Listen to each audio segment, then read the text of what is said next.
औज़ु बिल्लाहि मिनश्शैतानिर्रजीम बिस्मिल्लाहिर्रहमानिर्रहीम।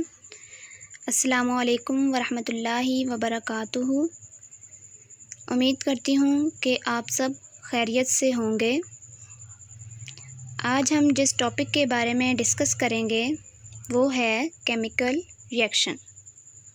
ये एक ऐसा टॉपिक है जो प्राइमरी लेवल से यूनिवर्सिटी लेवल तक पढ़ाया जाता है। जितने भी हमारे पास साइंस में या किसी भी सब्जेक्ट में टॉपिक्स हैं वो प्राइमरी लेवल से या नर्सरी लेवल से स्टार्ट होते हैं और यूनिवर्सिटी लेवल तक ऑनवर्ड चलते हैं। उनका कॉन्सेप्ट जो है वो सेम होता है, बट लेवल के अकॉर्डिंग उसकी लेंथ को बढ़ा दिया जाता है या उस टॉपिक को कम्प्लेक्स कर दिया जाता है। फॉर एग्ज़ाम्पल, अगर हम केमिकल रिएक्शन को प्राइमरी की बुक में देखें, 5th क्लास की बुक में अगर हम देखते हैं तो उसमें डेफिनेशन तो वही होगी, बट उनकी एग्ज़ाम्पल सिंपल होगी। सिंपल मटेरियल उन्होंने बच्चों के लिए बनाया होगा। बट अगर हम मिडिल लेवल पर जाएं तो कॉन्सेप्ट हमारे पास सेम ही रहेगा, बट वहाँ पर उस टॉपिक की लेंथ और उसका मटेरियल जो है वो मिडल के अकॉर्डिंग कम्प्लेक्स होगा। इसी तरह मैट्रिक लेवल पर जाएं या इंटर लेवल पर, यूनिवर्सिटी लेवल पर, तो किसी भी टॉपिक का कॉन्सेप्ट वही रहता है। कि वो चीज़ चेंज नहीं हो जाती, वो सेम ही रहती है। उसका कॉन्सेप्ट, उसकी डेफिनेशन सेम ही रहती है, बट उसका जो मटेरियल है उसको लेंथी कर दिया जाता है या कम्प्लेक्स कर दिया जाता है अकॉर्डिंग टू लेवल। अगर हम केमिकल रिएक्शन को देखें तो हमारी ज़िंदगी में केमिकल रिएक्शन बहुत ज़्यादा अहमियत के हामिल हैं।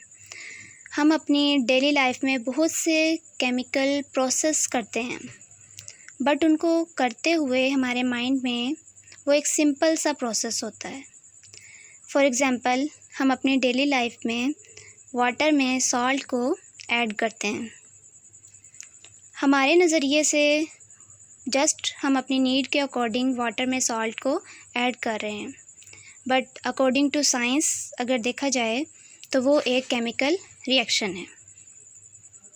इसी तरह खाना बनाते हुए जो हीट प्रोड्यूस होती है वो केमिकल रिएक्शन में आती है।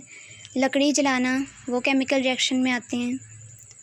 इस तरह बहुत से ऐसे एक्ट हैं जिन्हें हम सिंपल समझते हैं, वो साइंस की नज़र में रिएक्शंस हैं। फ़र्स्ट ऑफ़ ऑल हम केमिकल रिएक्शन के कंटेंट्स देखेंगे। आज हम इस लेक्चर में केमिकल रिएक्शन के बारे में जो डिस्कस करेंगे वो चंद पॉइंट्स ये हैं।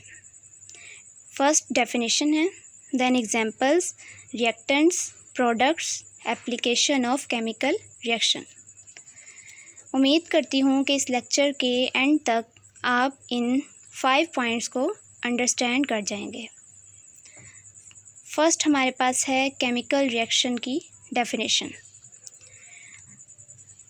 डेफिनेशन बताने से पहले आपको बताती चलूँ कि 2 टाइप्स के चेंजेस होते हैं, फ़िज़िकल चेंज और केमिकल चेंज।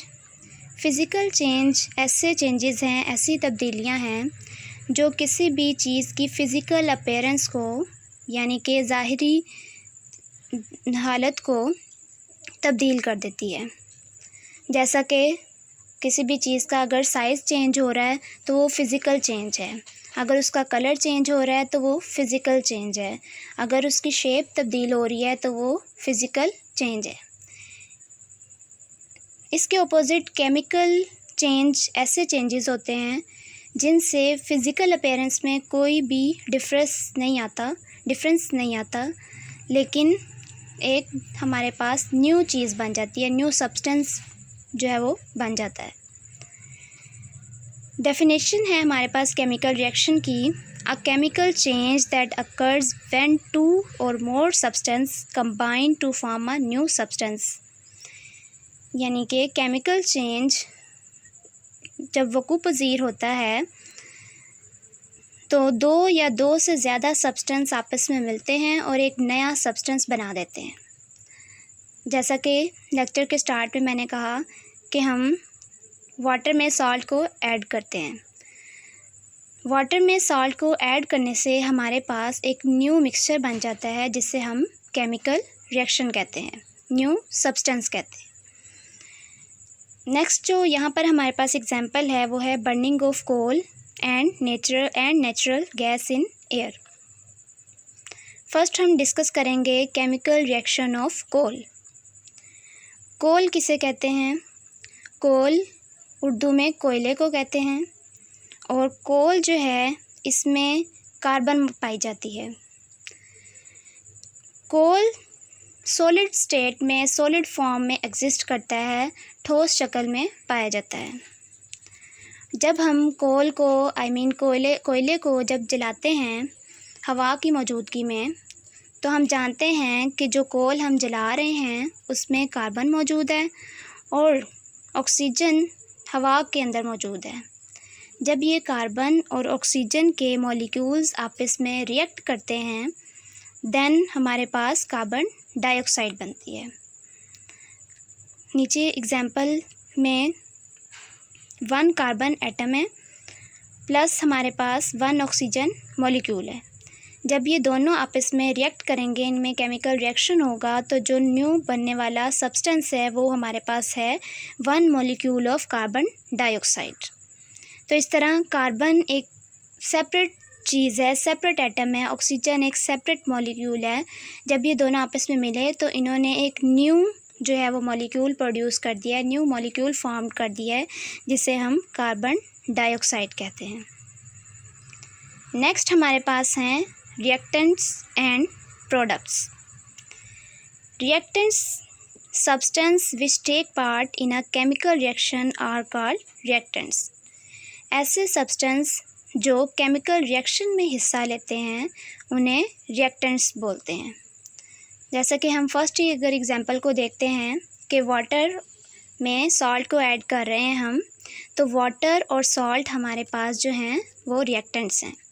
इसी तरह प्रीवियस जो एग्जांपल गुजरी हमारे पास कोल की, उसमें कार्बन और ऑक्सीजन वो दोनों आपस में रिएक्ट कर रहे हैं जिससे एक न्यू मॉलिक्यूल फॉर्म्ड होना है, उनको हम रिएक्टेंट कहेंगे।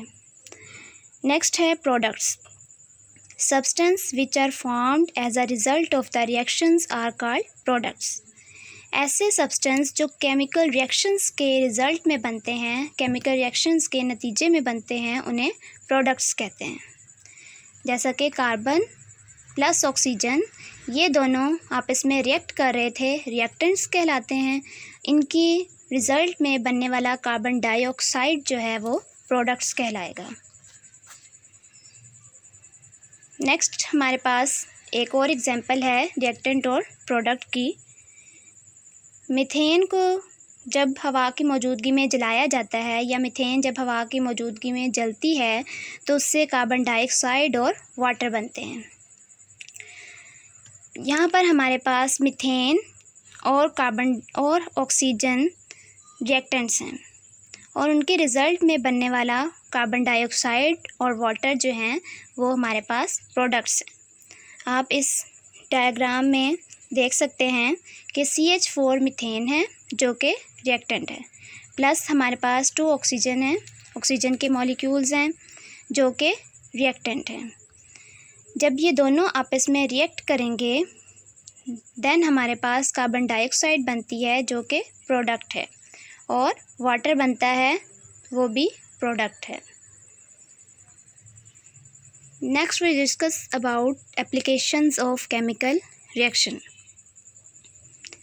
There are 3 applications of chemical reactions.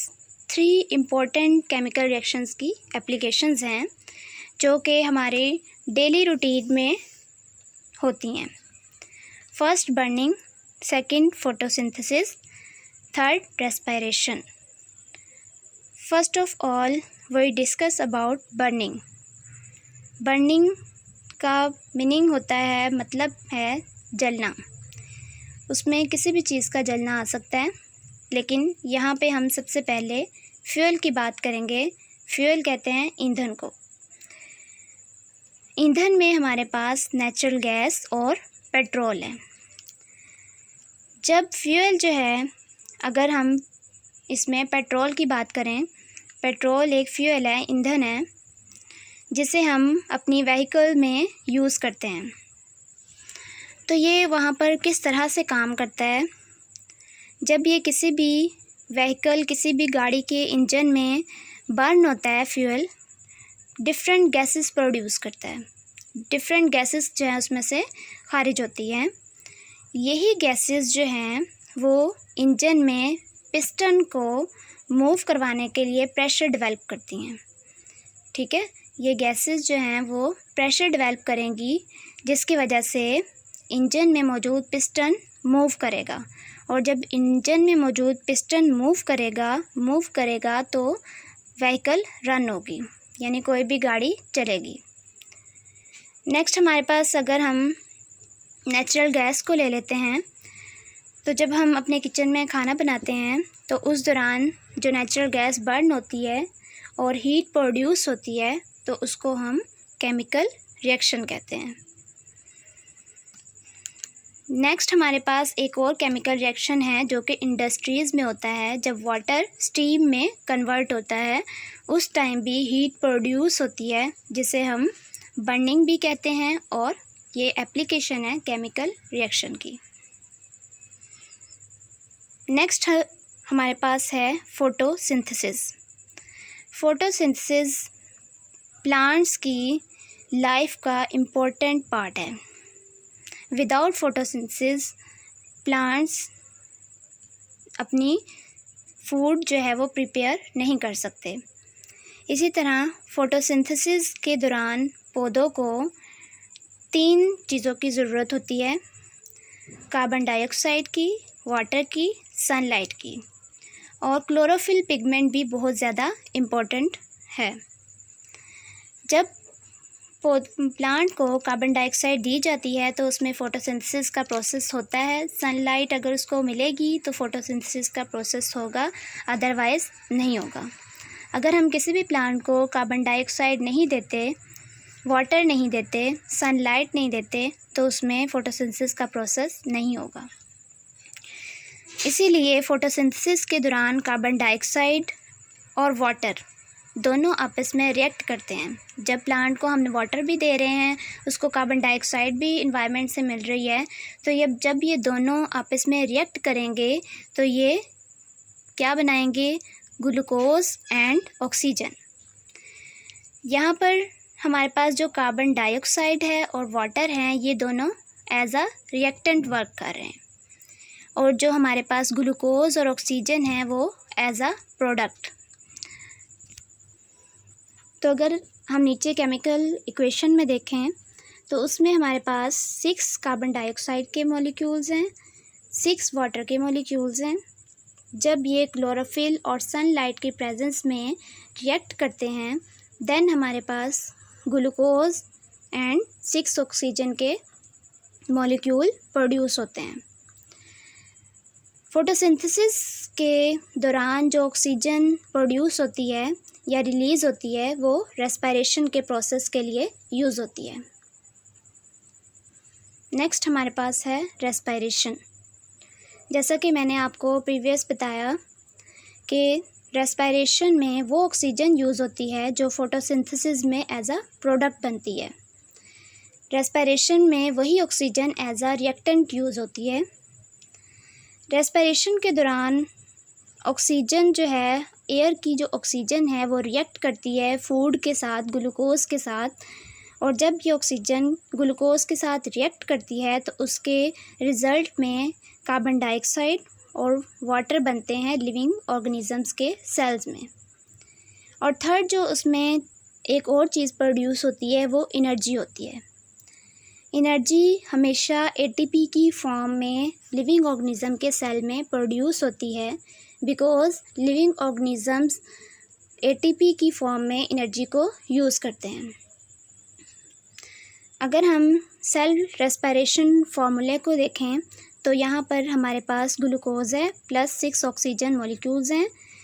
जब वो दोनों एज अ रिएक्टेंट वर्क कर रहे हैं, जब वो दोनों आपस में केमिकल रिएक्शन करेंगे तो हमारे पास 6 कार्बन डाइऑक्साइड, 6 वाटर और ATP प्रोडक्ट्स बनेंगे। इस बात को जहन में रखें कि फ़ोटोसिंथेसिस के दौरान बनने वाला ऑक्सीजन जो कि एज आ प्रोडक्ट बन रहा है वो रेस्पिरेशन में एज आ रिएक्टेंट यूज़ होता है। इसी तरह रेस्पिरेशन के प्रोसेस के दौरान एज आ प्रोडक्ट बनने वाला कार्बन डाइऑक्साइड फ़ोटोसिंथेसिस में एज आ रिएक्टेंट यूज़ होता है। ठीक है, तो इसीलिए फ़ोटोसिंथेसिस और रेस्पिरेशन दोनों एक बहुत ही इम्पोर्टेंट पार्ट हैं प्लांट के लिए। दिन के टाइम सनलाइट में फ़ोटोसिंथेसिस होती है पौधों में, उस दौरान जो है वो हमारे पास कार्बन डाइऑक्साइड रिएक्टेंट के तौर पे यूज़ होता है और ऑक्सीजन जो है वो एज आ प्रोडक्ट बनती है। बट नाइट टाइम में जब सनलाइट नहीं होती है उस टाइम पे पौधों में रेस्पिरेशन का प्रोसेस होता है और रेस्पिरेशन के प्रोसेस के दौरान जो फ़ोटोसिंथेसिस के प्रोसेस के दौरान हमारे पास ऑक्सीजन बनी थी वो रेस्पिरेशन में यूज़ होगी और रेस्पिरेशन में जब oxygen as a reactant use होगी तो कार्बन डाइऑक्साइड जो है वो एज अ प्रोडक्ट बनेगी और वही कार्बन डाइऑक्साइड जो है वो पौधे उसको अपनी फ़ोटोसिंथेसिस के लिए यूज़ करते हैं। उम्मीद करती हूँ कि आज का लेक्चर आपको बहुत अच्छे तरीके से समझ में आ गया होगा। Thank you.